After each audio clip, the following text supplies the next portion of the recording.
Tá, perfeito. Bom, pessoal, então vamos lá. Eu vou conversar um pouquinho com vocês de desenho de primer. Marlon, se tiver algum problema, pode colocar o áudio, você tem o áudio liberado, você pode falar comigo, tá bom?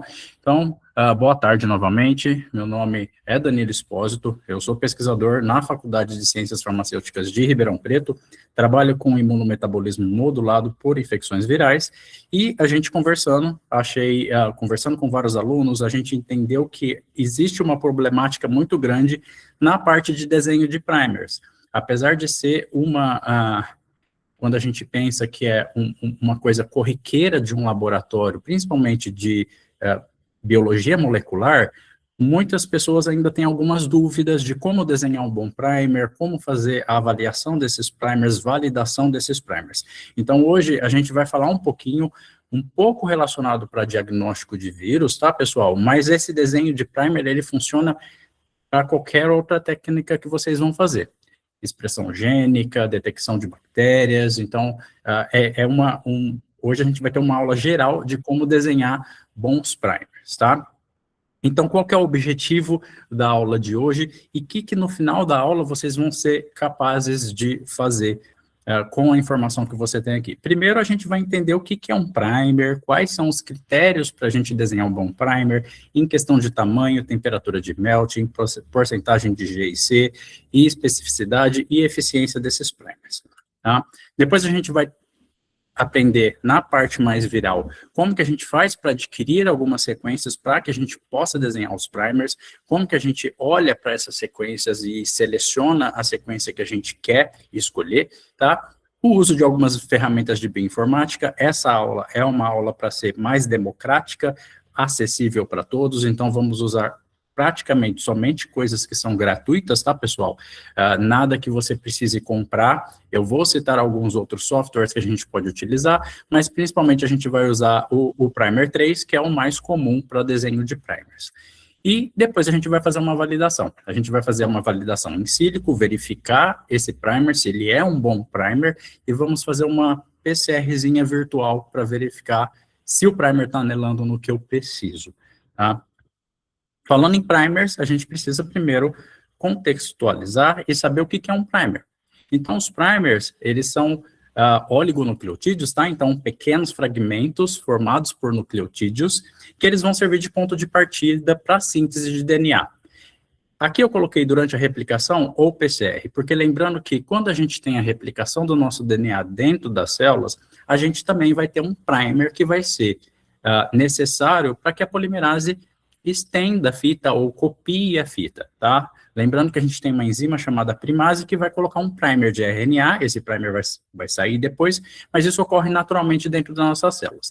E quando a gente pensa em levar isso para o laboratório, a gente vai reproduzir isso dentro de um tubo de ensaio, a gente vai fazer os nossos ensaios ali dentro e a gente vai replicar o que acontece dentro da célula. Então, o primer, ele é um oligonucleotídeo. Ele tem aqui, a gente tem, estou mostrando aqui para vocês, deixa eu só colocar o meu pointer para a gente ver. Então, estou mostrando para vocês a característica de um primer, tá? A cara dele, então, ele é um oligonucleotídeo, vão ser vários nucleotídeos ligados, mas isso tem um tamanho curto, então ele é um oligonucleotídeo, e ele vai ter uma região 5' uma região 3', tá? O primer, quando a gente desenha um primer para uma reação de PCR, tá? Que eu estou falando especificamente da reação de PCR, outras técnicas podem ter uma variação, a gente desenha pelo menos um conjunto de 2 primers, tá? Um primer senso, e aqui eu estou usando a palavra em português, tá, pessoal? Mas pode ser o forward, primer senso, tem o primer esquerdo e o primer antissenso. Cada um vai se ligar numa fita. Lembrando que quando a gente vai fazer a cópia desse DNA, a gente tem 2 fitas, as fitas se abrem, a gente copia as 2 fitas, tá? Lembrando que essa replicação é parecida com a celular, ela é semi-replicativa, eu vou manter uma fita e eu vou fazer a cópia na outra fita. Então, eu preciso de um primer para as 2 fitas, tá bom? E quando a gente pensa na importância de desenhar um bom primer, por que que isso é muito importante? Primeiro, porque ele vai garantir a especificidade do que eu quero amplificar. Um primer bem desenhado, ele não vai se ligar em regiões que ele não deveria se ligar, tá? Isso garante também a eficiência da minha reação. Se eu tenho uma alta especificidade, eu vou ter uma reação mais eficiente também. Esses primers vão se ligar no que eles foram desenhados para isso. Isso eu nem preciso falar para vocês de economia de recursos, né? Eu não vou gastar muito material para fazer reações que não estão funcionando muito bem ou para padronização, e também vai ter uma alta reprodutibilidade, tá bom? Aqui, só para mostrar para vocês, é o que eu falei para vocês, isso não é uma aula de PCR, mas a gente tem que passar por alguns passos básicos para que a gente chegue na parte de desenhar um primer e entenda por que eu tenho que desenhar esses primers. A primeira coisa que eu tenho, na verdade, quando eu vou fazer uma PCR, lembrando que PCR a gente faz a partir de DNA, o RNA precisa ser convertido primeiro. Quando a gente fala de vírus, muitos vírus têm fita de RNA, mas eu preciso converter ele para uma fita de cDNA, tá? Então, quando eu tenho o meu DNA molde, eu vou passar a replicar, eu preciso abrir essas fitas, tá? Numa PCR convencional, a gente abre por temperatura, então a gente faz a desnaturação dessas fitas. Quando eu elevo a temperatura, eu quebro as ligações de hidrogênio que eu tenho entre as bases, eu vou abrir essas fitas, e aí essas fitas estão prontas para que os primers se liguem nela, tá? E é isso que vai acontecer. Aquela figurinha anterior que eu mostrei para vocês, um primer senso que vai se ligar na fita, esse primer senso, ele tem a mesma sequência da minha sequência codificante, tá? E o primer antissenso que vai ligar na outra fita. É um primer antissenso, tá? E aí, a partir disso, a polimerase vai se ligar, vai juntar com as bases que estão disponíveis e vai fazer o aumento dessa fita nova que vai ser formada, tá? Então, aqui a gente tem um esquema da PCR, desnaturação, anelamento desses primers e extensão pela PCR, pela polimerase. Lembrando que essas etapas da PCR, elas ocorrem ciclicamente, tá? Por isso que é chamado de PCR, ela ocorre em cadeia. E quando a gente tem na PCR em tempo real, a gente pode ter uma otimização dessas etapas. Tá? Então, eu posso fazer o anelamento e a extensão em uma única etapa, em uma única temperatura. Tá, pessoal?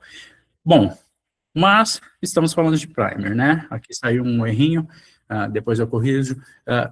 Primeiro, para utilizar esses primers na PCR em tempo real, por que é importante eu fazer uma PCR em tempo real para o vírus? Tá? Primeiro que a PCR em tempo real, ela vai fazer a detecção de material genético diretamente da amostra. Eu não preciso fazer uma amplificação prévia, fazer um isolamento desse vírus, para que eu consiga detectar esse vírus. Diretamente da amostra, eu consigo fazer uma amplificação e falar se aquela amostra é positiva ou negativa. Tá? E ela tem uma alta sensibilidade. Eu consigo, com apenas uma cópia, se for uma reação muito bem feita, eu consigo identificar com apenas uma cópia se eu tenho a presença do material genético ali ou não. Além disso, o resultado é rápido, comparado com outros métodos clássicos de virologia, como o isolamento viral, que pode demorar alguns dias. Aqui a gente está falando de algumas horas, tá? Hoje uma reação de PCR em tempo real, se eu estou partindo já do cDNA, eu consigo em 1 hora ter o resultado dela. E ela também é um padrão ouro para triagem em surtos e vigilância epidemiológica. Qual que é a importância, então, de eu desenhar um primer correto para detecção viral? Primeiro, lembrando, pessoal, que muitos vírus, eles possuem uma fita de RNA como genoma, tá? Então, essas fitas, elas podem mutar muito rapidamente. Então, se eu desenhar um primer para uma região, por exemplo, altamente variável, isso pode me dar um resultado falso negativo. Então, eu preciso saber aonde eu estou desenhando esse primer, focar em regiões mais conservadas, tá? Para que eu tenha um desenho de primers correto. Além disso, algumas regiões do genoma viral não é muito recomendado a gente fazer esses primers. Então, se eu tenho nessas regiões do genoma muitas estruturas secundárias, talvez dificulte um pouco a ligação do meu primer nessas regiões. Então, todo esse conhecimento a gente precisa ter para que a gente desenhe primers completos. Além disso, se a gente fizer um desenho muito bom de primers e fazer uma validação boa, eu consigo criar painéis multiplex. Eu consigo avaliar mais de um vírus na mesma amostra. Tá? Mas lembrando que para que isso aconteça, eu preciso ter um rigor muito maior e uma padronização também maior da minha reação e do meu desenho de primer, que a gente vai ver um pouquinho hoje. Tá? Propriedades dos primers. A gente falou que o primer é um oligonucleotídeo, mas ele tem algumas propriedades. A primeira propriedade, quando eu estou pensando em uma amplificação, salvo algumas, como que eu falo? Quando eu vou fazer algumas clonagens, que eu vou clonar um fragmento inteiro, geralmente eu tenho uma região-alvo que eu quero amplificar. Essa região-alvo, no caso de detecção viral por PCR em tempo real, é uma região pequena, é uma região curta. Então, a primeira propriedade do primer é que ele vai demarcar essas regiões. Eu vou ter um primer que inicia e um primer que termina naquela região que eu quero desenhar. Então, o meu primer ele já vai servir de início e fim daquela região. Tá? Então, essa é uma das primeiras propriedades do primer. E a gente tem uma outra propriedade muito importante que muitas pessoas esquecem dessa propriedade, e nas minhas aulas eu gosto de falar bastante dela, que é a hidroxila livre na região 3' terminal do primer. Então, essa propriedade é uma propriedade muito importante para o primer. Tá, pessoal, lembrando que a polimerase, ela só consegue fazer a extensão da fita se eu tiver o 3' OH livre. Se eu não tenho 3' OH livre, eu não consigo fazer uma ligação fosfodiéster. Lembrando que a ligação fosfodiéster, ela acontece entre o carbono 3, tá, da pentose, e o carbono 5. Eu tenho o grupamento fosfato na região 5' e eu tenho o 3' OH, aqui dá para a gente ver um pouco melhor, o 3' OH na posição 3'. E esse 3' OH com a pentose é o que... com o grupamento fosfato, é o que vai fazer a ligação fosfodiéster e a polimerase vai conseguir adicionar uma outra base ali e continuar a extensão. Algumas técnicas, como sequenciamento, eu não tenho 3' OH, e isso vai me gerar algumas bases terminais. A polimerase não consegue estender. Então, duas características importantes, propriedades importantes dos primers. Primeiro, eles demarcam a região de amplificação.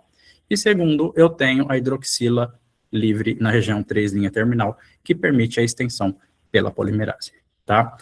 Vamos lá, vamos conversar de desenho dos primers. Como que isso acontece? Aqui eu tenho as duas fitas, elas já estão abertas, tá? Então, elas já estão denaturadas. E o que que eu vou fazer? A primeira coisa que eu tenho que pensar na hora que eu vou desenhar um primer, pessoal, é que existe uma complementariedade de bases, tá? Então, lembrando que o A vai se anelar com o T e o C com o G. E aqui eu tenho a ligação do A com o T, do C com o G. Essas ligações, elas formam ligações de hidrogênio, tá? É o que a gente chamava antigamente de pontes de hidrogênio, hoje em dia são ligações de hidrogênio, ou interações de hidrogênio, que vão se formar entre as bases, tá? Entre C e G a gente tem 3, entre A e T a gente tem 2. Isso é muito importante na hora que a gente vai desenhar o primer e vocês vão entender por quê. Aqui só mostrando, então, como que fica a fita, elas são fitas antiparalelas, tá? Então, uma está na direção 5', 3', a outra está 5', 3' também, mas inverso, que a gente tem aqui. E quando eu desnaturo a fita, quando eu vou desenhar meu primer, a primeira coisa que eu preciso saber é dessa complementaridade, tá? Então, A com T, C com G. Como que eu vou desenhar? Quando eu penso no primer senso, o primer senso, ele vai ser exatamente igual a minha fita molde que eu tenho depositada em bancos de dados, a minha fita codificante. Então, eu tenho uma fita codificante aqui em cima, o meu primer sense eu só vou copiar, tá? A, C, G, C, T, G, A, T, e pronto, tá? Esse é o meu primer. Aqui foi só um exemplo, tá, pessoal? Mas geralmente a gente copia entre 18, 25 bases, e eu já tenho meu primer forward. Tá? Se esse primer é bom ou não, a gente vai ver depois. O primer reverso, lembra que eu tenho que fechar aquela região que eu escolhi que vai ser amplificada. Então, o meu primer reverso, ele tem que vir aqui no fim. Só que o meu primer reverso, eu tenho essa sequência, ele vai ter que ser complementar essa sequência, certo? Então, novamente, A com T, normalmente, C com G, tá? E aqui eu tenho o primer antissenso. Esse primer está correto? Eu tenho a região 3' OH, que é necessário para o primer. Aqui eu tenho 3' OH também. Lembra que eu falei para vocês que a polimerase ela vai estender a partir da 3' OH? Olha o que eu tenho aqui. A minha 3' OH está daquele lado.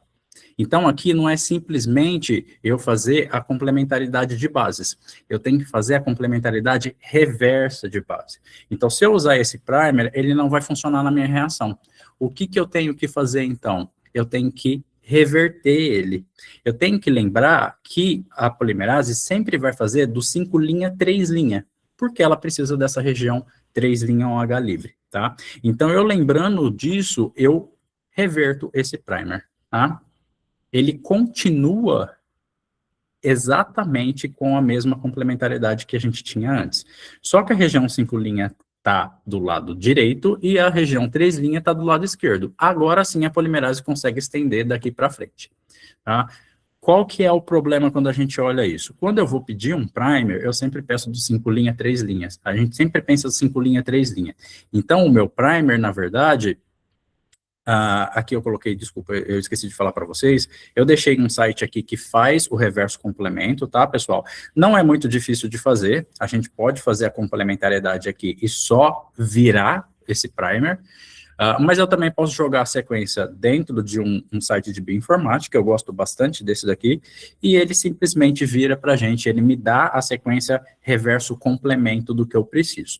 Tá? Então, o primer que eu vou pedir, na verdade, ele é esse mesmo primer, só que eu giro ele, tá? Então, eu tenho AGC, GTAT, tá? Que é o contrário. Eu lendo de trás para frente, é essa sequência que eu tenho, tá? Isso, então, é o reverso complemento. Então, lembrando, novamente, o primer senso, ele é exatamente igual à minha fita codificante, que é a que eu tenho aqui, e o primer antissenso, ele vai ser o reverso complemento dessa fita, tá? Então, ele vai ser complementar, mas vai ser o reverso dessa fita. Isso é muito importante na hora que a gente vai desenhar o primer. Se alguém quiser fazer aqui, depois da aula, uma atividade, pegar a sequência e desenhar à mão os primers, dá para fazer isso. A gente só tem que validar depois se os primers são bons, tá, pessoal? Mas você pode escolher uma região e desenhar os primers e enviar. Eu utilizo bastante isso daqui, essa é a ferramenta, até para voltar o primer na hora que você vai fazer, colocar o seu primer na sua sequência, que a gente pode ver isso depois, tá? Então, se eu quero marcar onde minha sequência termina, eu volto, faço o reverso complemento e eu sei que a minha sequência, na verdade, é ATACGCT, tá? Então, eu seleciono isso na sequência depois, na hora que eu coloco num documento do Word, por exemplo, tá? Uma outra propriedade importante para a gente saber é a temperatura de dissociação ou temperatura de melting. Vocês vão ouvir falar muito disso na aula, tá? O que é a temperatura de melting? Para quem trabalha com PCR em tempo real, isso é muito comum, a gente ouve bastante, mas os primers também têm a sua temperatura de anelamento e a sua temperatura de melting. A temperatura de melting, aqui a gente tem um gráfico, tá? Então, imaginando que aqui eu tenho o primer 100% anelado, tá? E conforme eu vou aumentando a temperatura, eu tenho o primer completamente desnaturado. Então, a temperatura baixa, eu vou aumentando a temperatura, esse primer vai abrir, tá? Lembrando que a temperatura vai quebrar aquelas ligações de hidrogênio, vai liberar a fita, vai desnaturar as fitas, tá? O que é a temperatura de melting? É a temperatura onde metade da minha fita está anelada e metade da minha fita está dissociada. Tá? Então, essa temperatura, ela é muito específica para as bases. Por quê? Porque ela depende do tamanho do primer. Quanto maior for o primer, maior vai ser a temperatura de melting. E ela também depende da quantidade de GC. Lembra que G tem 3 ligações com C e A tem 2 ligações com T. É muito mais difícil eu quebrar 3 ligações do que 2. Então, quanto mais quantidade GC que eu tiver no meu primer, mais difícil vai ser eu abrir essas fitas e maior vai ser minha temperatura de melting, tá? Como que a gente faz isso? Os softwares que a gente vai usar hoje, pessoal, eles calculam isso para vocês. Mas existe um cálculo básico, tá? Para a gente fazer e descobrir qual que é a temperatura de melting. E esse cálculo, ele é 2 vezes a quantidade de A mais T. Então, vamos supor, eu tenho, num primer, eu tenho 10 A e T. Então, aqui eu teria 20 mais 4 quantidade de G e C. Pensando 10 G e C, eu também teria 40. Tá? Então, eu teria uma temperatura de melt total de 60. 20 aqui, 40 aqui. Tá? Num primer de 20 pares de base. Então, novamente, tamanho do primer influencia a minha temperatura de melting e a quantidade de GC também, porque dissociar G de C é mais difícil de A e T. Tá? Por isso, o cálculo para A, o fator é um pouco menor do que G e C. Tá, pessoal? Bom, sabendo disso, a gente já tem bastante informação para que a gente consiga desenhar primers. E aqui eu fiz uma analogia, uma brincadeira com vocês, e eu criei os 10 mandamentos para a gente fazer um desenho de primer perfeito, tá? Na verdade, não existe primer perfeito, pessoal. Vocês vão ver que sempre vai ter alguma coisinha que esse primer pode ter algum score, mas esse score é baixo, vai influenciar na minha amostra ou não. Mas esses são os 10 mandamentos que a gente vai começar agora a falar deles, e eu vou terminar os slides com esses mandamentos para ficar bem na cabeça. Então, o primeiro mandamento para a gente desenhar um primer perfeito é o tamanho do primer, tá? Um primer, idealmente, eu não estou falando agora de clonagem, tá? Esses são especiais. Um primer, idealmente, ele tem entre 18 e 25 nucleotídeos. Por que isso? Um primer muito curto, ele vai poder se ligar em muitas regiões parecidas, tá? Vai ser muito difícil num primer curto eu ter uma região específica que ele vai se ligar. E aí também vai interferir na sua temperatura de melt. Um primer muito longo, além dele poder se ligar em regiões inespecíficas, pessoal, ele pode formar um grampo. O comecinho dele pode se ligar numa região, o finalzinho dele se ligar numa região e eu ter uma bolha que não se liga. E isso é ruim, porque eu vou ter o 3' OH livre para ter amplificação. E a partir do momento que eu começo a ter amplificação, eu vou ter fragmentos que são amplificados. Então, o tamanho ideal é entre 18 e 25 para um primer, tá? Então, primeiro mandamento. O segundo mandamento é o tamanho do amplicon, tá? Aqui a gente está falando de PCR em tempo real, a gente está falando detecção por PCR em tempo real. Para PCR em tempo real, o ideal é que eu não tenha fragmentos muito grandes. Primeiro, eu lembro que eu falei para vocês que a enzima ela é otimizada, ela faz ciclos mais rápidos, tá? Então, o ideal é que eu tenha um fragmento menor, entre 70 e 150 pares de base, tá? De amplicon final. Então, esse seria o segundo, tá? Se eu tiver um fragmento muito longo, ele pode não ter a replicação, a extensão correta em todos os ciclos de replicação, e isso pode me dar um problema depois na hora de detecção e na hora de fazer uma purificação desses fragmentos, tá? A outra coisa é a temperatura de melting. Lembra que eu falei para vocês temperatura de melting do primer, metade anelado, metade dissociado, e essa temperatura é ideal que ela fique entre 55 e 65. Essa temperatura vai ser importante, pessoal, para a gente determinar a temperatura de anelamento dos primers também, que geralmente é de 3 a 5 graus abaixo da minha temperatura de melt. Então, isso é muito importante a gente setar.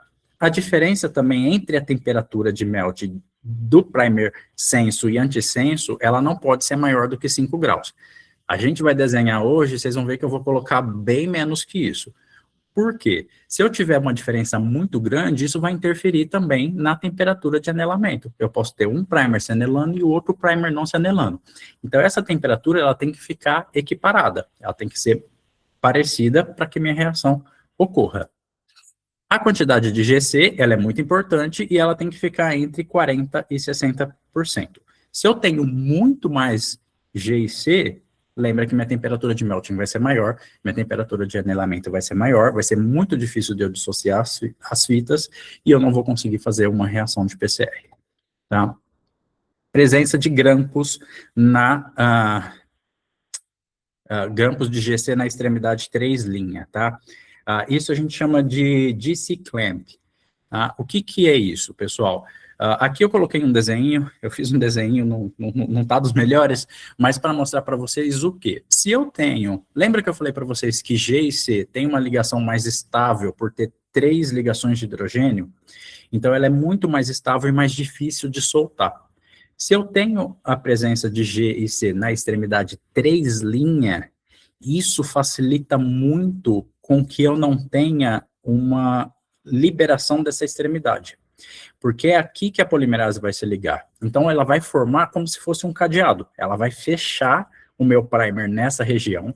E mesmo que eu tenha essa região aqui, às vezes até um pouco solta, eu consigo ainda assim fazer a extensão da minha fita, tá? Caso contrário, se eu não tenho esse grampo de GC na extremidade 3' OH, eu posso, isso pode ocorrer, tá, pessoal? Ele pode soltar e a polimerase não se ligar com tanta eficiência na minha reação e não estender, tá? Então, é importante a presença do grampo de GC. A gente vai mostrar e vai ver como que a gente coloca esse grampo na extremidade 3', tá? Evitar a presença de bases ou de nucleotídeos repetidos. Eu não gosto de colocar mais de 3 repetidos, tá? Então, AAA, TTT, ou de nucleotídeos, AT, AT, AT, AT. Por que isso, pessoal? Isso vai fazer com que seu primer possa se ligar em diversas regiões que não são as específicas. Então, você vai ter um aumento de ligações inespecíficas conforme o aumento de bases repetidas que você tem, tá? E também pode acontecer de pular pedaços por causa disso também. Então, você não ter uma ligação muito correta, você ter uma esquiva de bases quando você tem presença de muitas bases repetitivas, tá? A outra coisa que a gente tem que fazer, que a gente vai fazer bastante hoje aqui, conversar bastante sobre isso, é a formação de estruturas secundárias dentro dos próprios primers, tá? E aqui a gente tem duas estruturas, tá? A primeira é o hairpin ou grampo. Então, o meu primer, ele pode se dobrar e formar, tá vendo aquela bolha que eu falei para vocês? Ele pode formar um grampo com ele mesmo. Então, se a extremidade 5' e a 3', elas se complementam, ele pode formar esse grampo, e esse primer, dependendo da força de reação que ele tem, a minha reação não vai acontecer.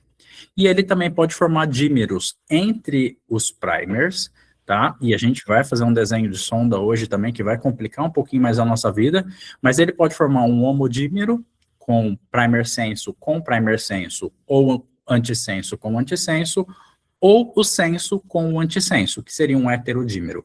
Então, a gente não quer nem dimerização de primers e nem hairpin nas nossas reações. Então, a gente tem que evitar isso. Outra coisa que a gente tem que fazer para ter um primer bom é evitar regiões com estruturas secundárias, que é o que eu falei para vocês lá de estruturas virais. Alguns vírus em suas regiões 3', 5', eles têm muitas estruturas secundárias. E essas estruturas, por muitas vezes, são difíceis de quebrar. Elas precisam de uma temperatura maior para quebrar, elas se organizam numa temperatura um pouco diferente, que talvez dá anelamento dos nossos primers e pode dificultar que o primer se ligue nessas regiões. Então, evitar um pouco essas regiões com estruturas secundárias. E aqui, por último, tá a pureza do primer de acordo com a necessidade. Então, a gente tem que avaliar também não somente as características do primer, mas como esse primer foi feito, como eu pedi para esse primer ser feito, tá? Para que minha reação ocorra. Certo, pessoal? Então, os 10 mandamentos estão aqui, a gente vai terminar com isso para a gente ficar bem fixo na cabeça depois. E quando a gente está falando em PCR, a gente está falando em detecção, a gente tem 2 tipos de PCR em tempo real, que a gente pode utilizar esses primers. Não é uma aula de PCR em tempo real, mas eu preciso falar isso. Detecção por CyberGreen e detecção por sonda. A gente vai desenhar algumas sondas hoje. Existem pequenas diferenças, algumas diferenças entre elas, tá? Então, aqui quando eu falo CyberGreen, o que eu vou ter? No final da extensão da minha fita, quando eu tenho uma fita dupla, o CyberGreen, ele é um corante intercalante, ele vai intercalar na minha fita de DNA e ele vai gerar um sinal fluorescente, tá? A partir do momento que ele está intercalado. Para CyberGreen, eu preciso desenhar apenas 2 primers, o senso e o antissenso, tá? É muito utilizado na pesquisa, ele não permite multiplex porque eu não consigo diferenciar as fitas, tá? Então, eu vou ter fita dupla me dá fluorescência, então se eu fizer um multiplex, acaba complicando bastante, tá? Tem uma pequena forma de fazer um multiplex que eu vou falar depois para vocês, mas aqui no caso, vamos manter na cabeça que não permite multiplex, tá? E ele precisa de uma intensa padronização, além de uma curva de Melton. A curva de Melton é o que vai falar para mim se é específico ou não, se eu estou detectando os dengue, zika, chikungunya, maiaro, oropush, tá? Então, a curva de Melton é o mais importante e sempre tem que estar presente. Aqui, eu falei da intensa padronização e eu coloquei aqui a padronização de primers que eu faço para uma detecção por CyberGreen, tá? Chegou o meu primer, eu vou avaliar meu primer. Eu não posso ter primer se ligando com primer, porque isso vai me dar sinal, vai me dar positividade e não é positividade, então eu tenho que fazer uma padronização. Eu faço uma tabelinha, um quadrado de 3 por 3, então eu tenho 9 aqui para a amostra e 9 para um branco, tá? Pode ser uma amostra branca negativa ou uma água também, e aí eu vou fazer combinações do primers. 100 e 100 nanomolar do forward e do reverso, 100 do reverso ou antissenso e 200 do senso, e assim por diante. Faço todas as combinações, tanto para a amostra quanto para o primer, e escolho quem? A menor concentração com o maior CT, tá? E com um pico único de curva de Melton, tá? Desculpa, aqui é menor CT, tá, pessoal? Então, a menor concentração com menor CT e pico único na curva de Melton. Ou seja, menor CT, eu vou ter mais amostra, tá? E na curva de Melton, eu vou ter um pico único. Se eu tiver mais de um pico, é porque eu tenho dígitos, tá? Isso por Cyber. Quando a gente faz detecção por sonda, a gente não tem muito esse problema. A padronização, ela é um pouco mais branda, ela é melhor. Eu só faço uma padronização para ajustar a concentração de primer. Qual é a concentração melhor de primer para eu utilizar na minha reação? Que vai me detectar melhor a minha amostra, tá? E a sonda nada mais é que um terceiro primer, tá? Então, ela é um terceiro oligonucleotídeo, só que esse oligonucleotídeo, ele é marcado. Ele é marcado tanto com um reporter, que vai ser o fluoróforo que eu quero descobrir, tá? E um abafador, que a gente chama de quencher. Quando essa sonda está ligada, abafador com o reporter, eu não tenho sinal. Mas a partir do momento que eu tenho a extensão, pensando que eu tenho um primer aqui, eu vou ter a extensão, eu vou ter hidrólise dessa sonda pela polimerase, tá? E vai ter liberação, então, do reporter, e eu vou conseguir ler esse fluoróforo que foi liberado, tá? Então, ela é muito usada para diagnóstico, mais do que o Cyber, que é mais usado para pesquisa, e aqui é interessante, porque ela permite você fazer multiplex, e aí vai depender do seu equipamento, quantos filtros o seu equipamento tem, quantas cores ele consegue detectar, tá? A padronização é mais simples, o problema é o custo, tá? A sonda custa muito caro.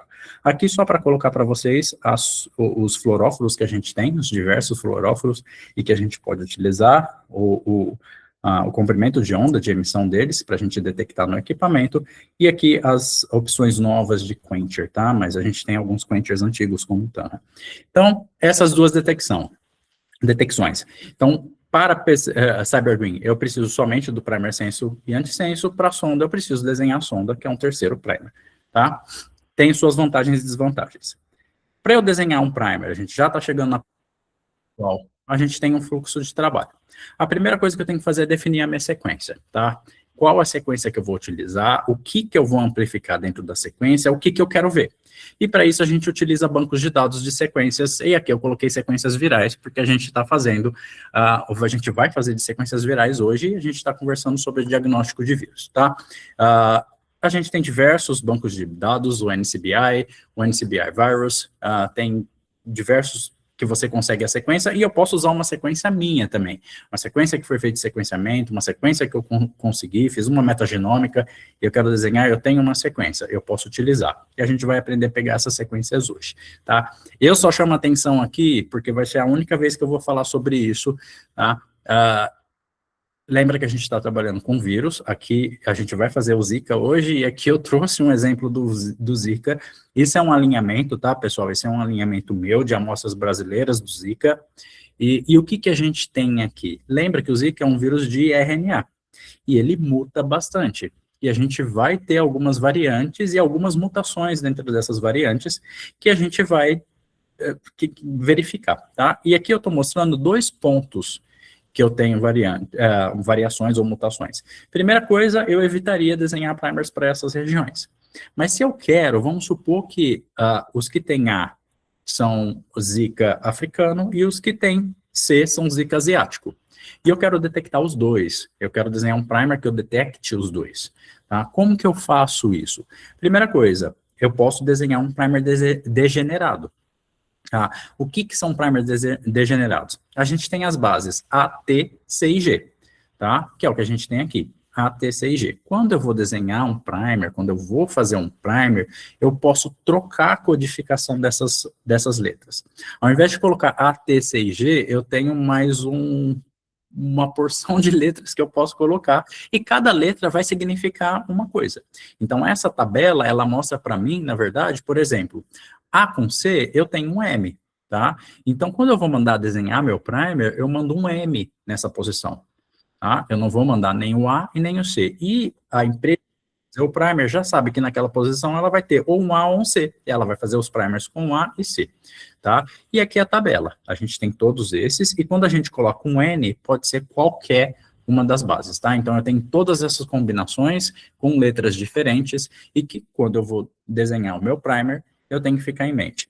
Novamente, eu evitaria essas regiões, a não ser que seja muito difícil de desenhar. Eu estou fazendo algumas sequências e eu preciso que o meu primer detecte todas as amostras.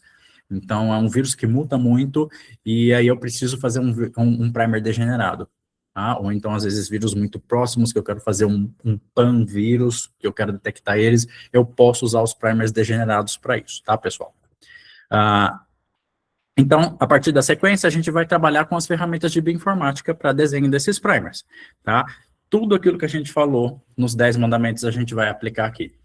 Tem diversos softwares, e é o que eu falei para vocês, eu quero fazer isso acessível. Todo mundo pode fazer, e vamos utilizar, então, softwares gratuitos, o que a gente tem de melhor e gratuito, tá? Então, hoje a gente vai usar o Primer 3, tá? Mas a gente também tem o Primer Blast, que é derivado do Primer 3 e a gente vai usar hoje. Eu uso bastante o Genius para desenhar Primer, mas ele é pago. E a gente tem também algumas ferramentas, tanto no R como no Python, que faz o desenho de primers também, para quem quer trabalhar com códigos, tá? No Python é o próprio Primer 3, mas para Python.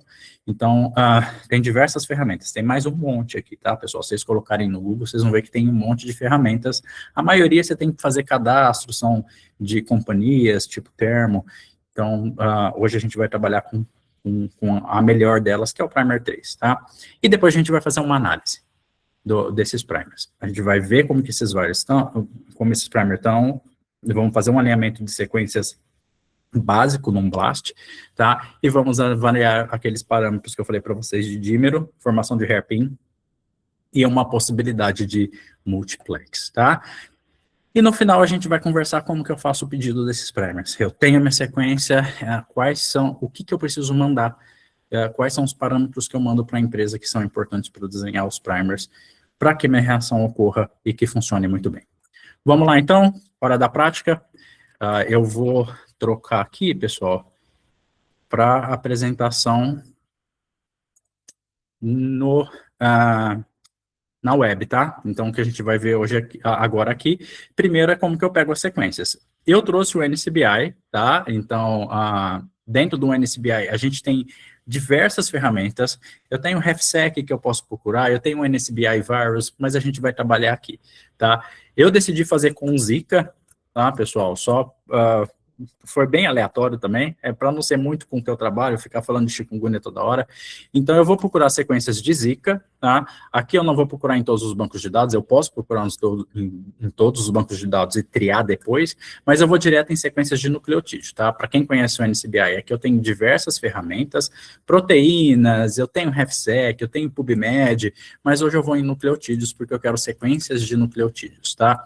Então, aqui, quando eu vou procurar, eu quero fechar um pouco mais. Eu não quero procurar Zika no geral. Eu vou procurar Zika sequências brasileiras, tá? Zika e sequências do Brasil. E o meu primer, mais específico ainda, eu não quero desenhar para o Zika completo. Eu quero desenhar para proteína NS5 de Zika, tá? Então, eu coloquei o AND aqui, eu não sei se todos sabem disso, mas se eu colocar OR, ele acha um ou outro, e AND, ele acha exatamente tudo aquilo que eu pedi. E aqui eu vou pedir para procurar. É bem rapidinho, tá, pessoal? Ele vai ter só um tempinho de processamento, e aí, a partir disso, eu já tenho a minha sequência, tá? Aqui eu já tinha feito um teste antes de falar com vocês, então eu só vou tirar isso daqui. Então, ele achou todas as sequências que são Zika, Brasil e NS5, que tenham isso, pelo menos, tá? Então, eu tenho as sequências todas aqui, tem 319, eu vou triar um pouquinho mais, então eu vou colocar sequências que tenham de 800 a 3.000 pares de base, tá? Vou aplicar aqui. e aí ele vai achar aquelas duas sequências para mim, eu vou pegar essa que é mais completa, de 960, ainda não é NS5 completa, tá, pessoal? E aqui ele vai me dar, quando eu clico nela, ele vai me dar a sequência completa, a sequência da proteína, a sequência de bases aqui, e eu vou pegar o FASTA, tá?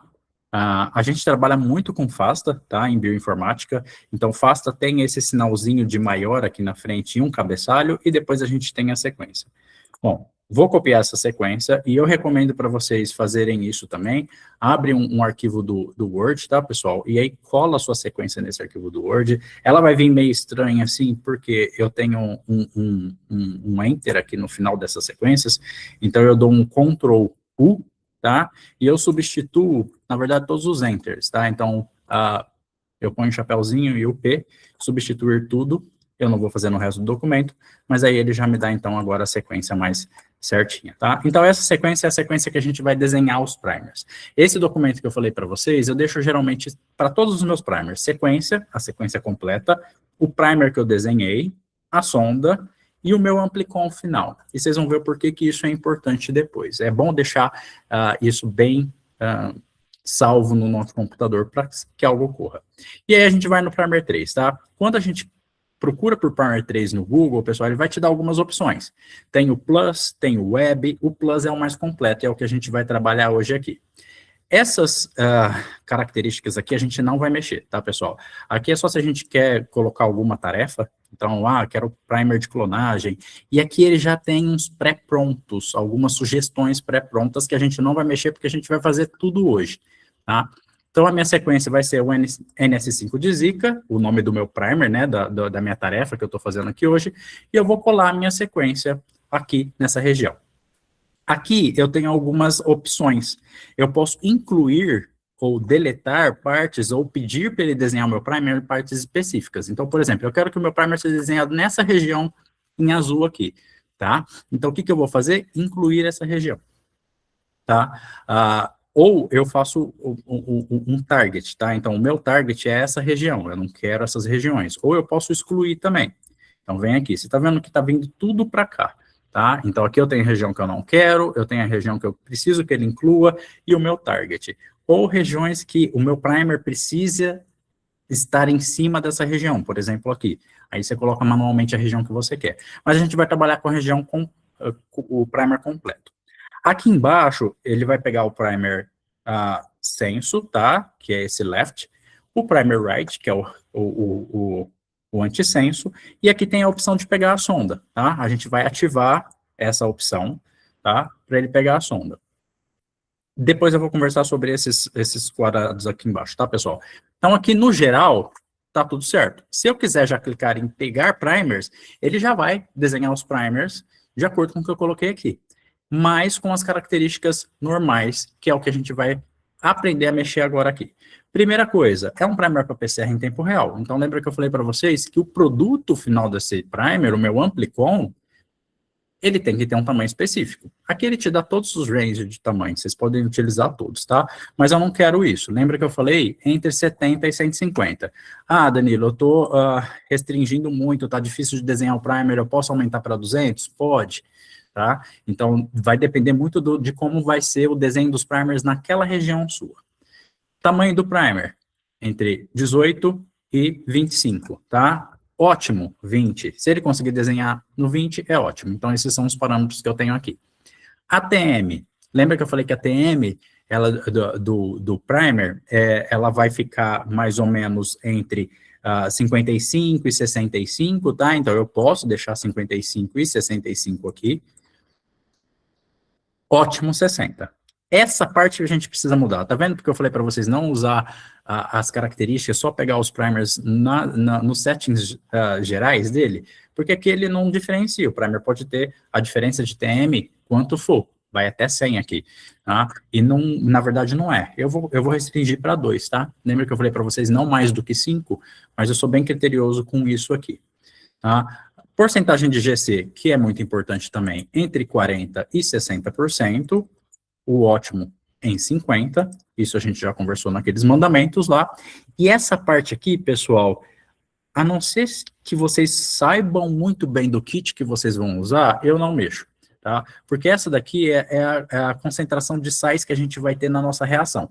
Isso depende de kit para kit. Tá? Então, quando a gente pega aquele livrinho que vem junto com o kit do CyberGreen ou de sonda que eu comprei, lá vai estar falando a concentração que tem de cátion monovalente, de divalente, que seria o magnésio, a concentração de DMSO, tudo isso daqui vai interferir nos parâmetros finais do meu primer, tá? Então, se eu mexer nisso daqui, eu vou ter um resultado diferente. Tá? Então, se eu souber o kit que eu estou utilizando, eu posso mudar. Se não, não mexo. Aqui eles têm algumas bibliotecas, tá? Específica para vírus que a gente está desenhando não tem, mas para humano tem. Então, se eu tenho muitas repetições no genoma, eu já posso acionar essa biblioteca. Uma coisa legal, quero salvar, Danilo, eu não quero fazer isso toda hora. Posso salvar? Pode. Você pode salvar aqui os seus settings e depois, na hora que eu quiser fazer de novo, eu venho aqui e eu faço um load. Eu carrego aquelas informações que eu tenho. Mas a gente não vai parar por aqui não, tá? Então essas aqui são as gerais e a gente vai um pouco mais avançado, tá? Agora que a gente pega aqui, eu sei que eu tô com o horário bem apertado, mas vai rapidinho, pessoal. Bom, primeira coisa que a gente vai ver aqui é que a gente tem alguns parâmetros de termodinâmica para fazer. Lembrando que quando a gente está falando em temperatura de anelamento, temperatura de dissociação, temperatura de melting, eu estou utilizando, na verdade, ferramentas de termodinâmica para falar que o meu primer, quanto que vai ser essa temperatura. E aqui ele te dá duas opções, tá? A Santa Lúcia e o Breslauer, tá? O Breslauer ele é um pouco mais antigo e ele não considera alguns fatores que a Santa Lúcia, que são artigos que foram feitos isso, tá, pessoal? Considera que além das temperaturas, entalpia, entropia e energia livre de Gibbs, pessoal, ele vai considerar também a concentração de sais. Então, é um pouco otimizado. Então, não mexe, deixa no Santa Lúcia e a gente vai ver um pouquinho isso daqui. Mas tudo que vocês quiserem saber disso daqui, pessoal, que eu não falar, vocês podem clicar, ele vai abrir uma aba e ele vai te falar o que é, tá? Então, tá na dúvida? Quer modificar alguma coisa? Pode clicar ali. Mas aqui, por exemplo, o máximo de poly X, tá? O que é isso? Quantas sequências repetitivas? T, T, T, T, T. Poly X, qualquer uma delas, tá? Eu seto isso para 3. Eu deixo no máximo 3. Eu não gosto de muito, tá? O máximo de N's. Se a sua sequência ela tem muito... O sequenciamento veio de um sequenciamento ruim e ele tem muito N na sua sequência, quanto que ele permite que você utiliza? Eu não permito nada, tá? Então eu deixo no 0. DC clamp é aquele grampo na extremidade 3 linha, tá? Aqui a gente vai colocar pelo menos 1 na extremidade de 3 linha, mas eu vou restringir para 3, tá? Eu não vou colocar muito aqui, não.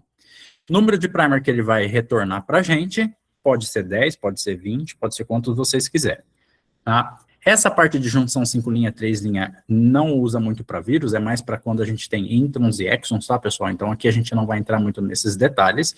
E aqui são todos uns parâmetros que também a gente não vai mexer, que são parâmetros de score, de complementariedade dos primers com ele mesmo, com primer cross, tá? Então, com heterodímeros ou formando hairpin, tá? Então, essas aqui a gente não vai mexer, que são scores que ele vai dar depois. Eu posso mudar o nome do meu primer aqui, e eu posso mudar o nome da minha sonda. O primer vai vir com F de forward, R de reverso e IN como de sonda, mas eu posso mudar isso se eu quiser.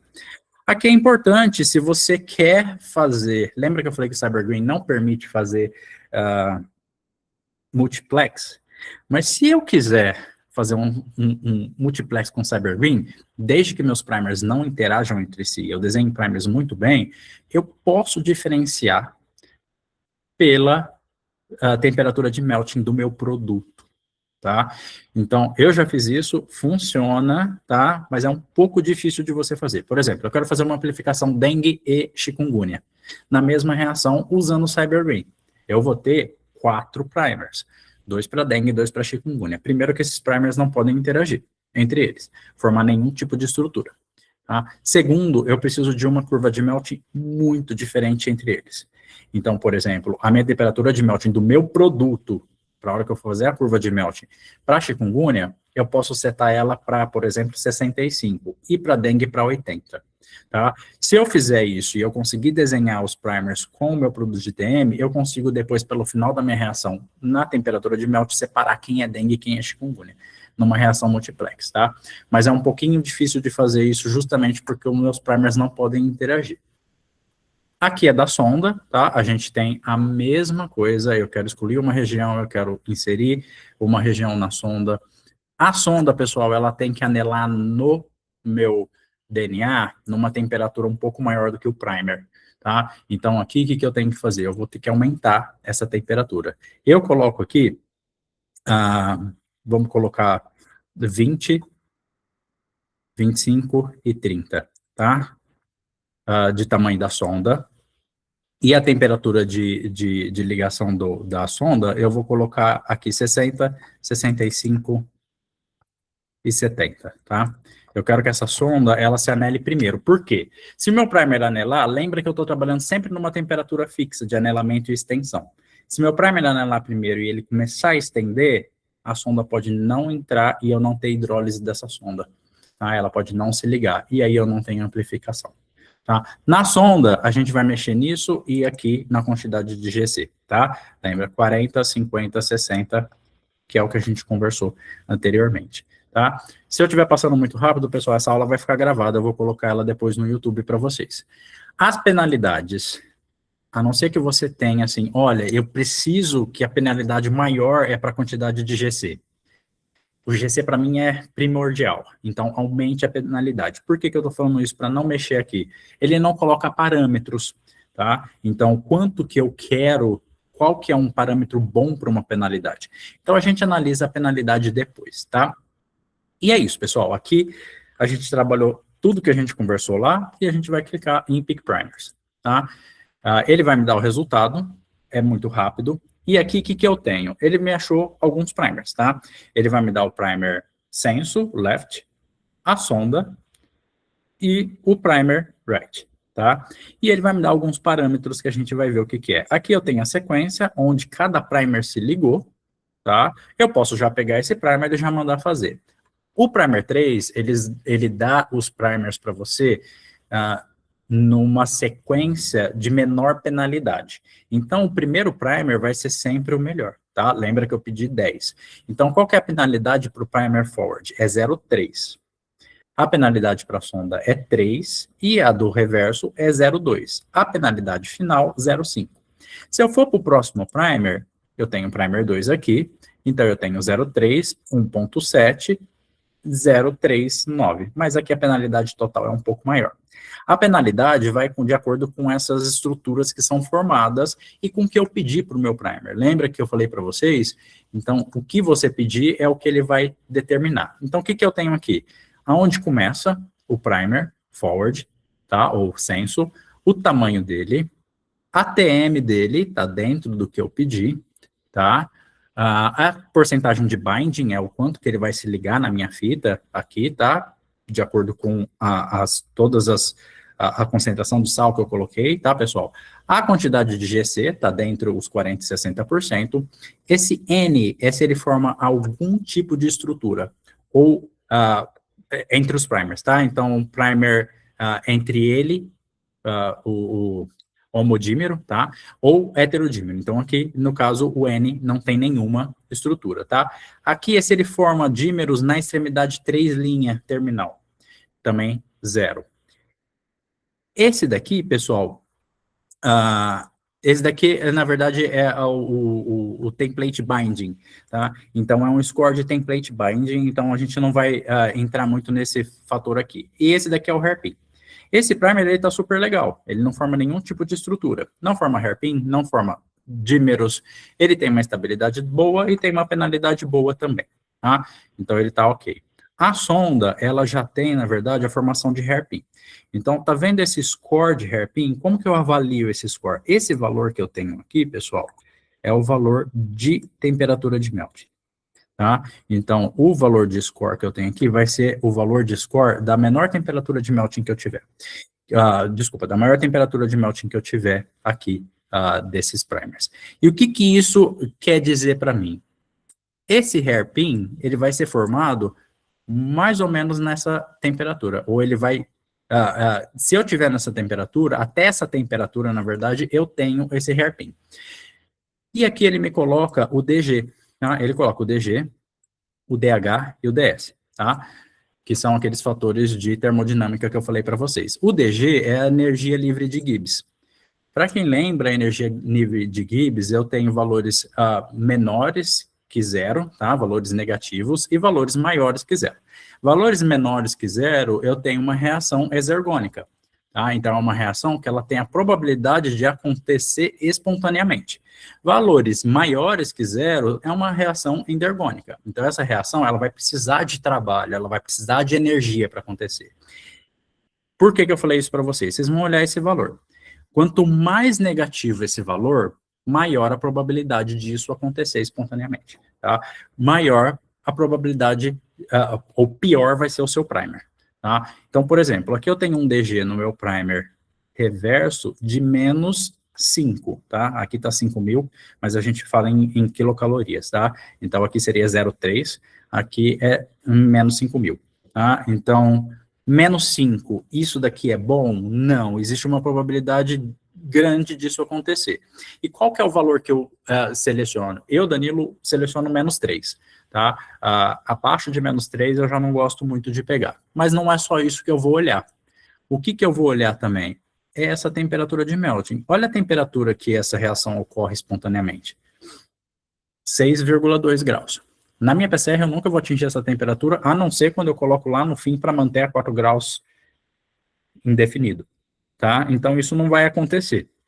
Apesar do meu ΔG ser muito negativo, tranquilamente isso daqui não vai ser um problema, por isso eu não tive uma penalidade muito grande, tá? Então, o que eu tenho que avaliar aqui? Então, seria o meu ΔG, que é o mais importante, tá? Aqui eu tenho entalpia, entropia, mas o importante, na verdade, o ΔG depende desses outros valores, lembrando da fórmula de energia livre de Gibbs, tá?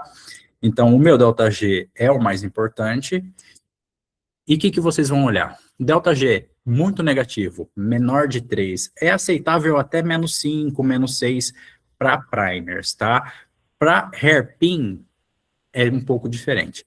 No hairpin, menos que menos 3 não é muito legal, tá? Então, a probabilidade daquilo ocorrer é muito grande, tá? Então, vamos lá. Esse primer é legal, só para a gente não atrapalhar muito, não ir muito para frente na aula. Gostei desse primer, eu vou comprar esse primer, vou pegar ele. Então, eu vou copiar minha sequência aqui, vou lá naquele meu arquivo, tá? Então, meu primer senso. Vou colocar a minha sonda, copiar ela, do jeitinho que ela tá, que ela foi entregue para mim aqui. E vou pegar o meu primer reverso, também do jeito que ele foi entregue, tá? Lembrando que aqui eu não preciso fazer nada, pessoal, ele já tá no reverso complemento, tá? Então, tem os 3 aqui, tá? Ainda não tem um amplicon. Gostei dessa sonda, eu vou marcar, eu gostei desse primer, eu vou marcar ele aqui, e eu vou mandar esse primer pro Primer 3 Manager, tá? Clico aqui, eu só vou deletar aqui, pessoal, vou fazer isso de novo, porque eu já tinha feito isso antes, para testar a aula com vocês, tá? Então, vou mandar para o Primer 3 Manager. Foi. Então, eu tenho aqui, o que eu tenho? Eu tenho os primers, eu tenho aqui toda a informação, a sonda, o primer senso e o antissenso, eu tenho o meu amplicon de inserto e eu tenho o amplicon total. Isso eu também vou copiar, tá? Então, eu pego o meu amplicon total e eu vou jogar aqui no meu amplicon, tá? Então, essa sequência está aqui dentro, tá? E é a sequência final que vai ser amplificada, tá? Se eu quiser analisar ela depois, a gente analisa. O que mais que eu faço aqui no Primer 3? Primeira coisa que eu vou ter que fazer, eu vou ter que verificar se essas sequências são sequências de Zika, tá? Então, eu vou ter que vir aqui e vou ter que dar um blast nessa sequência. Eu posso copiar a sequência e ir no blast direto, ou eu posso clicar aqui e ver essas sequências. Quando eu clico aqui, ele vai me abrir o blast, e aqui é o blast de nucleotídeo, tá, pessoal? A gente tem diversos blast de proteínas, tem diversos outros tipos de blast, e ele já jogou as duas sequências aqui pra gente, tanto do primer forward quanto do reverso senso-antissenso. Só que tá errado, tá? Ele lança de uma forma errada. Por quê? O que ele pede aqui? O número de acesso ou o FASTA. tá? A sequência afasta. Lembra que a sequência afasta começa com maior. Então, se eu for clicar diretamente lá, eu tenho que arrumar aqui, porque aqui embaixo ele está só como NS5 Zika, e quando eu coloco os sinais de maior, ele já troca para duas sequências, tá? Além disso, pessoal, isso daqui é bem rapidinho. Eu tenho essas duas sequências. Eu vou fazer primeiro a PCR, que é uma PCR um pouco diferente, é uma PCR virtual, tá? Tudo que eu mostrei para vocês no Primer 3, a gente pode fazer aqui no Primer Blast, tá? Porque o Primer Blast usa o Primer 3 também, e a ferramenta de Blast, tá? Eu poderia colocar a minha sequência aqui e fazer exatamente aquilo que foi feito, todos os parâmetros estão aqui, tá, pessoal? Então, eu tenho os parâmetros avançados, tudo que a gente conversou lá, eu tenho aqui, DC Clamp, o máximo de PolyX, é basicamente a mesma coisa. A parte de termodinâmica, mas aqui tem uma coisa diferente. Se eu colar os meus primers aqui, por exemplo, aqui eu tenho, vou fazer mais bonitinho, pessoal, vou pegar aqui do meu arquivo do Word, eu tenho meu primer sensor, eu copio, volto lá, colo meu primer sensor aqui, vou pegar o meu primer reverso, ou antissensor, e vou colar aqui embaixo, tá? Eu não vou mexer em nenhum parâmetro, tá? Nenhum desses parâmetros eu vou mexer aqui, eu vou deixar do jeito que tá. A única coisa que eu vou mudar aqui, eu vou trocar o RefSec mRNA, eu vou colocar o core nucleotídeo, tá? E aqui eu vou colocar Zika, porque eu estou fazendo um PCR para Zika, tá, pessoal? Então, eu só quero ver se vai funcionar. Então, ortoflavivírus Zika, ENCE, tá aqui. E vou pedir para ele fazer a PCR virtual, como se eu estivesse fazendo uma PCR. Isso daqui demora um pouquinho, tá? Enquanto isso, a gente faz o Blast. Eu coloquei as sequências aqui no Blast, e aqui o Blast, pessoal, a mesma coisa, eu também vou pegar o core nucleotídeo, então vou usar toda o meu banco de dados de nucleotídeo, tá? E aqui a gente tem que apagar essa palavrinha aqui de todos os organismos, tá? Senão ele dá um erro. Aqui eu tenho 3 opções, Mega Blast, ele vai procurar, na verdade, sequências que são altamente similares, mas eu quero fazer só o BLAST-N, eu quero sequências que podem ser similares, então, para ver se eu vou ter um anelamento desse meu primer em alguma outra coisa, e eu vou dar um blast aqui, tá? O que eu estou verificando com isso, pessoal? Se aqueles primers que eu desenhei, se eles são específicos para minha sequência, ou se eles vão se anelar em outras sequências que não é o que eu quero. Por exemplo, sequências de humanos, sequências de outros vírus. Então, é bem rapidinho, tá? Então, ele fez 2 sequências aqui, a sequência 1 e a sequência 2, tá? Então, eu tenho aqui meus 20 pares de base. E aí, o que eu vou ver? A minha sequência 1, com quem que ela teve similaridade? Com quem que ela teve identidade? Aqui ele dá um máximo de 100 resultados, tá, pessoal? Então, assim, os 100 resultados que ele achou, a minha sequência teve 100% de similaridade e de cobertura com sequências de Zika, isolados diversos, tá? Então, a gente tem muita sequência de Zika, então aquela sequência, ela vai pegar todos esses genomas com 100% de similaridade, tá? Então, ele achou até no máximo, me mostrou um máximo de 100, a gente vai para o primer reverso e vai verificar a mesma coisa, tá? Ele mudou aqui, novamente, 100% de similaridade com todas as sequências de Zika que eu tenho. E aqui eu peguei somente o Zika do Brasil, mas aqui tem sequências de Aedes aegypti, tem diversas outras sequências, tá? Eu quero procurar sequências de humano, tá? Então eu quero ver se ele se liga em Homo sapiens.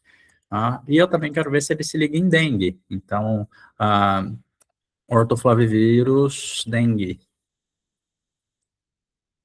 E aí eu posso usar o filtro com isso, tá?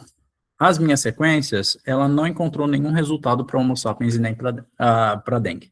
Tá? Então, essa sequência, pelo menos fazendo o BLAST, verificando similaridade com outras sequências, ela tá ok.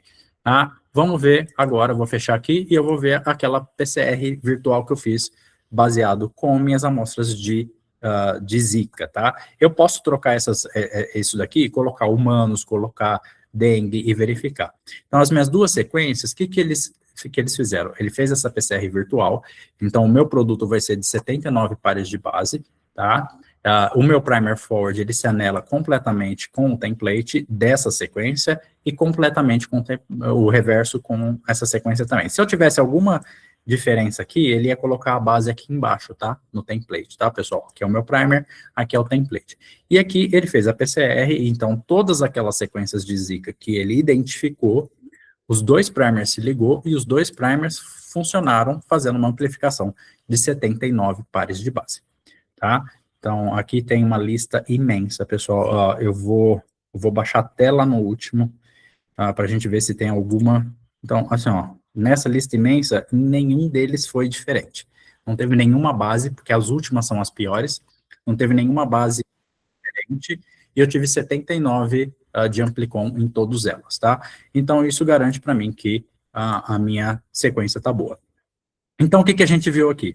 Eu vou estar, assim, eu também utilizo bastante o Oligo Analyzer, tá, pessoal? Mas o Oligo Analyzer, você precisa criar uma conta. Eu não sei se ele me deslogou aqui, não. E aqui você pode colocar a sua sequência, pedir para analisar, pedir para ver hairpin. O Oligo Analyzer, ele vai dar um resultado um pouco diferente. Por quê? Por causa disso aqui, tá? Eu preciso setar as minhas concentrações de sais idênticas ao que eu fiz lá. Então, por exemplo, o meu primer senso, se eu pedir para analisar no Oligo Analyzer, eu posso colocar ele aqui. Então, esse é o meu primer senso. Pedir para ele analisar, ele vai me dar aqueles resultados básicos, tá, que a gente tem. Então, pode mudar um pouquinho a temperatura de melt? Pode. Por quê? Porque aqui ele está usando esses settings aqui, tá? A quantidade de sais que estão aqui, que é um pouco diferente do que a gente usou lá. Hairpin. Ele vai me dar hairpin? Ele pode dar hairpin. E aqui ele vai me desenhar todos os hairpins que ele pode dar. E lembra que eu falei para vocês, delta G positivo, eu não preciso nem me preocupar. Ainda mais nessas temperaturas. Ele vai formar um hairpin a menos 50, tá? Então, não tem a menor possibilidade disso acontecer. E se eu clicar na imagem, eu consigo ver o hairpin que ele forma, tá, pessoal? Teoricamente, ele teria que abrir aqui. Talvez esteja um pouco lento, mas vocês podem tentar. O site estava aberto aqui. Mas se você clicar nessas imagens, ele mostra exatamente qual a base que vai formar, tá? Aqui dá para eu fazer self-dimer, heterodimer, que vai ser o dímero, heterodímero, tá? Então aqui ele vai me mostrar onde liga. Ligações mais fortes são fechadas, ligações mais fracas são abertas, tá? Uma coisa importante para falar para vocês de heterodímero, que a gente pode ver no Primer 3 aqui também, que eu esqueci de falar para vocês, essa região é a 3' OH, tá? Vou dar 2 exemplos para vocês. Essa região é a 3' OH. Se a polimerase se ligar aqui, ela consegue estender? Não consegue. Por quê? Porque eu não tenho nada para copiar. O problema é isso daqui, ó. Se ela se ligar aqui, ela consegue estender? Consegue. Então, ela vai conseguir formar um fragmento, tá? Então, isso é um problema. Aqui também, vai vir para cá, ela consegue formar um fragmento. Aqui, opa, não sei nem o que eu cliquei aqui, pessoal. Mas aqui ela não consegue, tá? Por quê? Porque a minha região 3' OH tá para cá. Desculpa. A minha região 3' OH tá para cá. Então, ela não consegue montar para cá. Aqui ela consegue e tem um fragmento. Então, quanto mais anelamento nessa região 3' OH, pior vai ser o meu primer, tá? Então, vamos voltar para a aula, pessoal, só para a gente conseguir terminar. Não é esse aqui, não, é aqui, tá? Só para a gente conseguir terminar aqui. Bom, desenhei os primers, vi todos os parâmetros, verifiquei que ele está legal, não tive muita estrutura, e agora? O que eu faço? Como que eu peço os primers? Primeiro, eu vou ter que mandar a sequência do primer para a empresa, lembrando sempre do 5 linha, 3 linha, tá? Quando você preenche o formulário da empresa, lá vai estar 5 linha, 3 linha, mas vai ter um campo para você colar sua sequência. Se você não fez o reverso complemento e mandou do 3 linha, 5 linha, seu primer nunca vai funcionar, tá? Então, lembrando, sempre 5 linha, 3 linha, coloca a sequência correta lá, que vai dar sucesso, tá? Segunda coisa, escala de síntese do primer. Vou pedir um primer, a empresa vai perguntar, qual que é a escala de síntese? Depende do que você vai fazer.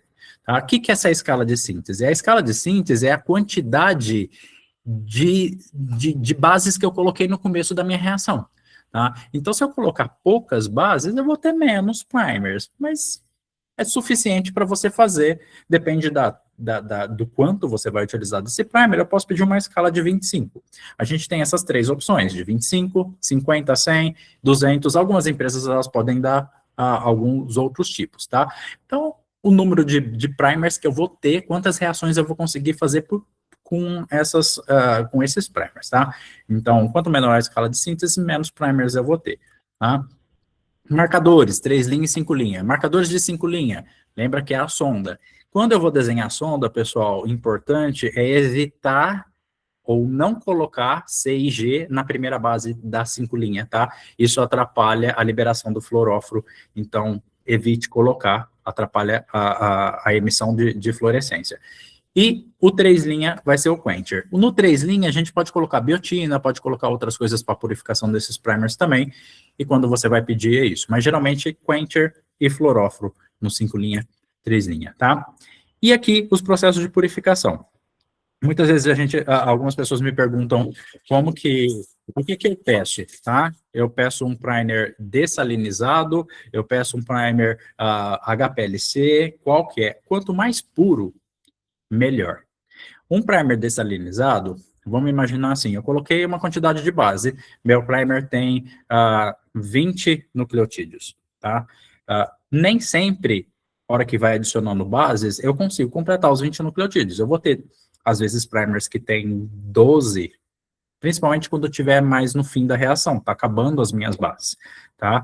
O dessalinizado leva tudo isso em consideração. Eu recebo tudo isso. Então, eu vou ter primers bons, primers ruins ali no meio, ele está dessalinizado.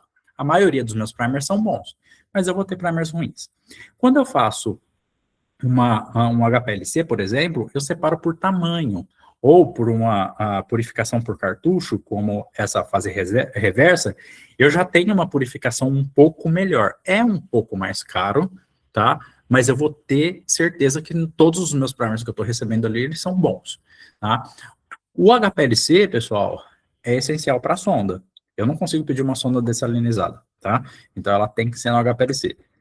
Por isso que sondas geralmente são um pouco mais caras.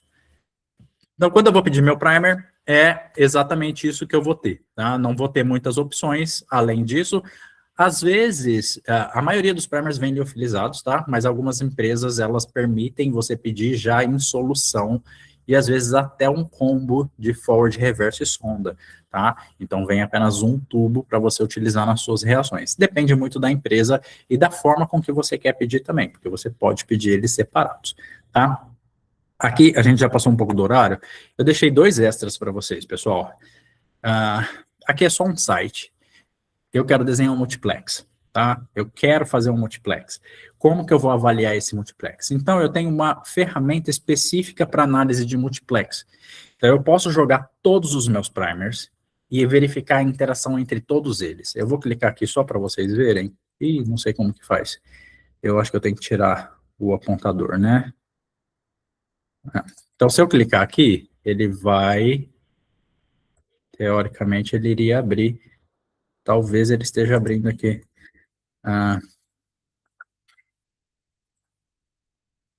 Bom, vou deixar aqui para vocês. Eu posso entrar lá. Tá? Ele tem uma janela onde você coloca todos os seus primers em sequência afasta, tá, pessoal? Vocês colocam todos os nomes, o cabeçalho certinho, o primer em sequência afasta. Eu tenho, sei lá, eu vou fazer um multiplex de 4. 2 primers e uma sonda para cada um. Então, eu vou ter 12 no total. Tá? Eu consigo colocar as 12 sequências e fazer a combinação de todas essas sequências. Tá? Então, eu quero avaliar primer 1 com primer 2, sonda 1 com sonda 3. Ele faz todas as combinações e vai te falar, olha, você consegue fazer, o seu score é esse, o seu delta G é esse, tudo aquilo que a gente avaliou entre dímeros, hairpins, ele vai me dar. Tá? Então, a ferramenta chama análise de primers múltiplos, tá? É da Thermo Fisher. Não precisa criar conta aqui, tá, pessoal? É uma ferramenta aberta, tá? E aqui, isso daqui eu queria mostrar para vocês, mas eu não sei como... Professor, houve um comentário aqui nas mensagens, o Bruno indicou para a gente que é só apertar Ctrl e clicar em cima que abre. Eu apertei Ctrl e cliquei em cima, mas não tá. Mas eu acho que se eu clicar aqui fora da apresentação, eu acho que vai. O problema era a apresentação. Deixa eu voltar aqui, ó. Eu vou abrir para vocês. Então, esse daqui é o site que eu falei para análise de múltipla, tá? Então, ele tem essa região. Eu vou dar só um exemplo. Aqui eu não tenho múltiplos, tá, pessoal? Mas eu vou pegar, por exemplo, os nossos primers que a gente desenhou. Então, aqui eu vou colocar, lembra que tem que ser sempre formato FASTA, tá? Então, eu coloquei o primeiro, eu vou colocar o segundo, que vai ser o reverso, aí eu vou lá e copio a sequência, e vou colocar a nossa sonda ali também, só para avaliar isso. E aqui é o que eu falei para vocês, vai depender de quantos vocês querem desenhar e quantos vocês querem colocar aqui. E aí ele vai fazer todas as interações possíveis. A gente não fez uma análise da sonda, tá, pessoal? Na parte da PCR.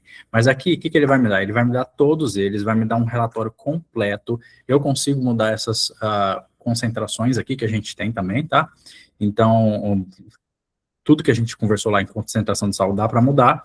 E aqui eu tenho os meus TMs, eu tenho concentração de G e C, concentração de A, T e G. Ele vai me dar um relatório completo que eu consigo depois colar isso daqui numa planilha e ter todos esses dados certinhos. E aqui ele vai me falar quem que forma o que com quem, tá? Então, quem que está formando aqui?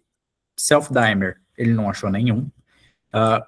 Cross-dimer, entre os primers, ele achou o reverso com a sonda, tá? Então, ele achou a sonda com o reverso. Então, eu tenho uma ligação aqui da sonda com o reverso, tá? Então, ele achou um cross-dimer aqui. E aqui, se eu colocar todos, ele não me dá os scores, tá, pessoal? Então, aqui fica um pouco difícil de a gente avaliar o quanto que isso é importante ou não. Mas aí eu posso pegar essa sonda e esse primer e jogar no outro software de análise e verificar se isso é viável ou não, tá? Então, isso daqui é para a gente fazer uma análise em larga escala, de muitos primers, tá? E o outro que eu queria mostrar para vocês é assim, Danilo, esse daqui a gente também precisa de criar um login, tá? Eu tenho o meu aqui, então, vou entrar. Danilo, eu tenho um primer, eu trabalho com Maiaro há 10 anos, e eu tenho um primer muito bom para Maiaro, que eu utilizo ele para fazer minhas PCRs, para fazer CyberGreen, PCR convencional. A hora que eu faço PCR convencional é maravilhoso, eu não tenho um dímero, tá? Eu consigo desenhar uma sonda para um primer que eu já tenho? Consegue. Esse Primer Quest faz isso para vocês, tá? Então, no Primer Quest, o que eu vou fazer? Eu vou colar minha sequência, por isso que eu falei para vocês, é muito importante vocês terem isso daqui. E por que eu falei do Amplicon? No Primer 3, eu consigo desenhar a sonda também, mas só do Amplicon, eu não consigo pôr a sequência completa. Aqui, eu consigo copiar a sequência completa, tá? Eu venho aqui, colo a minha sequência, ele é meio, tá meio devagarzinho, colou a minha sequência, tá? Eu posso colocar um nome aqui, então, por exemplo, sequência 1. Eu posso baixar a sequência direto do GenBank, mas, ou fazer um upload dela. Mas o que eu vou fazer? Depois que eu coloquei minha sequência aqui, tá? Então, minha sequência não tá mais aqui, agora voltou. Eu vou clicar em esses parâmetros customizados, tá? Então, aqui o que eu posso fazer? Nessa sequência, isso é uma outra ferramenta, tá, pessoal? É um outro site para desenho de primer. Eu posso pegar meu primer para PCR, para QPCR com sonda ou para Cyber, tá? Então, aqui ele consegue fazer esses desenhos para vocês. Eu não mostrei esse daqui porque ele não é o mais utilizado e ele também tem que fazer um login, tá? Mas aqui eu consigo pegar, mudar os parâmetros. E aqui nos parâmetros, tem tudo aquilo lá que eu falei para vocês, que a gente conversou até agora, tá? Então, eu consigo modificar tudo. Mas aqui embaixo, eu consigo fazer, nesse Partial Design Input, eu consigo colocar meus primers aqui, que eu já tenho, tá? Então, o primer senso, eu consigo vir aqui, colar a minha sequência do primer senso, e eu consigo colocar o meu primer antissenso, ou reverso, aqui também, e pedir para ele pegar somente a sonda, tá? Certinho? Aí eu vou clicar aqui em Get Assay. Ele vai validar toda aquela informação, tá? Viu? Eu esqueci de colocar para ele pegar a sonda, pessoal, desculpa.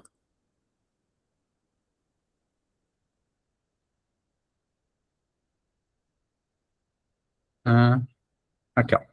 Então, aqui eu vou clicar aqui, tá? Que aí ele vai pegar os primers e as sondas, mas aqui eu já dei a sequência dos, não dei mais, tá? Então, ele já apagou. Então, ele criou agora aqui a sonda, tá? Mas eu vou colocar os meus primers novamente aqui. Eu esqueci de clicar lá, desculpa. Então, aqui eu tenho o meu primer forward, eu não tenho a sonda, eu tenho o reverso, e aí eu vou pedir para ele pegar, então. Deixa eu só verificar se a sequência tá lá. Tá. Vou pedir para ele, então, desenhar a sonda para mim. E aqui, a partir disso, a partir daquele, dos dados que eu coloquei para ele vai me dar uma sonda aqui, e eu consigo ver em detalhes aqui, eu consigo ver a sonda. Ele desenhou a sonda para o censo, tá, pessoal? Então, aqui é onde está a minha sonda, onde estão meus primers, tá? E ele desenhou essa sonda aqui na região censo, mas ele também pode desenhar a sonda para o antissenso, tá? E aí a gente tem a sonda também, e a gente manda ela do mesmo jeito. Lembrando que a sonda ela vai funcionar tanto no censo quanto no antissenso. Eu posso enviar as duas formas, tá? Bom, pessoal, depois dos extras, o que eu tenho aqui para mostrar para vocês é voltar nos 10 mandamentos, tá? Então, só para deixar bem firme isso na cabeça de vocês. O que é importante? Tamanho de primer, tamanho do amplicon para PCR em tempo real, tá? Se eu estou fazendo uma PCR convencional, eu aumento esse tamanho, não tem muito esse limite. A temperatura de melting é muito importante, 55 a 65, e a diferença entre os primers no TM não pode ser muito grande. Tá? Eu setei para 2. A quantidade de GC é entre 40% e 60%. A presença de grampo na extremidade, o grampo de GC na extremidade 3 linha é ótimo, tá? Para deixar o meu primer mais fixo no meu template. Evitar a presença de múltiplas bases repetidas ou de nucleotídeos repetidos, e também avaliar os meus primers para dimerização, hairpins, evitar desenhar nas estruturas secundárias, e na hora que eu pedi o meu primer, eu pedi o meu primer de acordo com a pureza, de acordo com a necessidade que eu vou trabalhar, tá, pessoal?